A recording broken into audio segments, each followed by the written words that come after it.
Hello from Noodles and I. It is, I don't know, it's maybe about 8 o'clock, I think.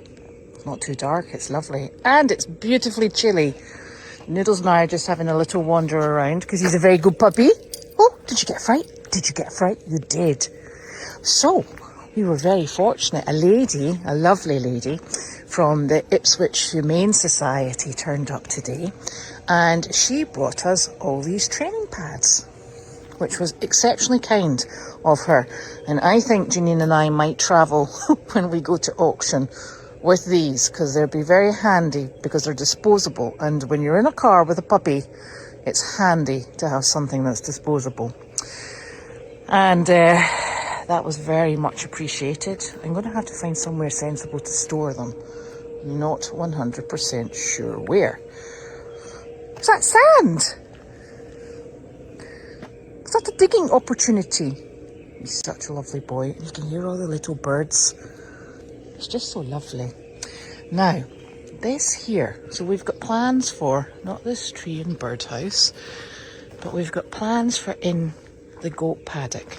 Because obviously we're hoping to move the goats further down the hill. So my husband actually does some work and doesn't spend his time watching the goats trying to escape.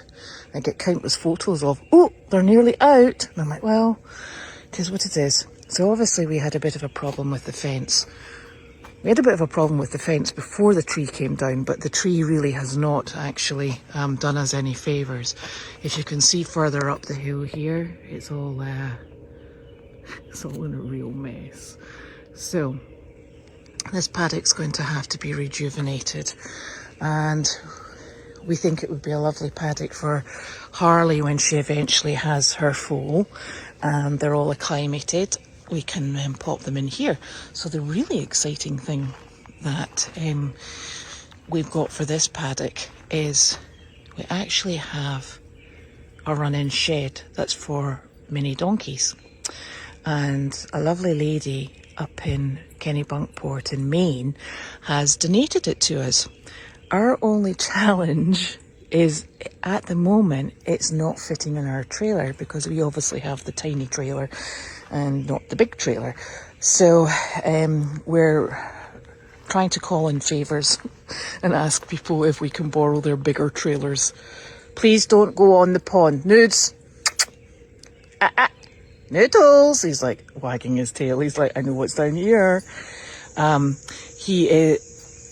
this will be coming. We'll have to obviously rejuvenate the fencing, particularly up here, because we want to keep Harley and her foal safe. And I think what we'll probably need to do is, as we've known that this gate's a bit stiff and doesn't play the game very nicely, we'll probably bring it in through here and recreate some sort of fencing. And it will mean that we can get rid of this charming bucket of it's stuck in concrete we can't get out, that is just a great big mosquito factory. Goldy's farm likes to grow their own mosquitoes. Always good. So that's the plans for this paddock here, and it's really quite exciting. So instead of watching the naughty goats, Nick will now be watching the donkeys, which I don't think is conducive to getting a lot of work out of them, but hey, it is what it is.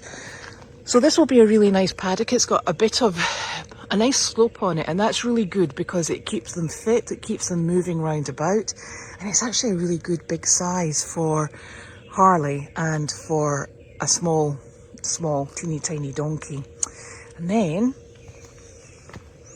if you look down here, I'm going to try and not trip over all the rocks that Nick's gathering. Oh, goodness. This paddock here opens into this bigger paddock. Through this little space here. This is where the goats keep disappearing off to. And this is really quite a big space. And it goes all the way down to the trees on the right hand side. There's two trees, one that's sort of like leaning slightly to the left.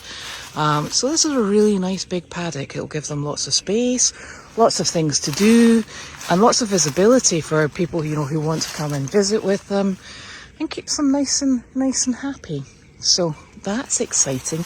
But this, of course, is reliant upon us getting the fencing in for the goat paddock. Come on, Nudes.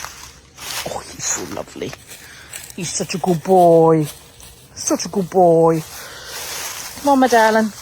Yeah, such a good boy with the biggest stick. Yes, you bring that with you. That'll be very welcome in the cabin. And so we're dependent upon, in the whole process of things, getting this area down at the back of the tea tent all safe and enclosed for those blinking goats. Honestly, I think it needs to be Fort Knox because they are terrible. Also on the radar at the moment, my dog's crying. She's like, I'm down here, you've got that blinking puppy. Come on, Nudes. Is Donna and Randy very kindly refurbished the top of the male hut because it was in an absolute mess.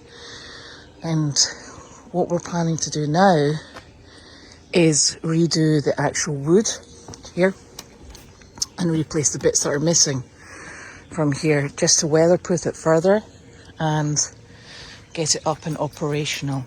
So there's plans for this, and it's really just getting the time to do it because it's quite straightforward. And also this gazebo here, we took down all the sheeting, the tarps that were on the sides. They were pretty dirty, and one of the granite benches is in here, and we just need to do a few repairs. Like, we've obviously had a bit of, I think this was the branch that came down that bounced off here, which was actually fortunate because it then bounced off my car. So we've got a bit of repair needing done in here. Probably, I think I'll probably paint it and stain the uprights here just to give it a bit more longevity. And what would be really lovely is if we get this cleared here, is if we could get some shrubs put in so it's a bit less rustic, shall we say. It's just lots to do, but it's exciting to do it, and we've definitely got the enthusiasm to do it, haven't we, Nudes? Noodles? He's such a sweet puppy. Are you the bestest boy? Yes, you are. You going to sit? Oh, you are, because you're the nicest boy. You're the nicest boy. Let's go for a wee wander. So Noodles and I will say goodnight because we're going to go for a little walk. And we'll see you all probably tomorrow.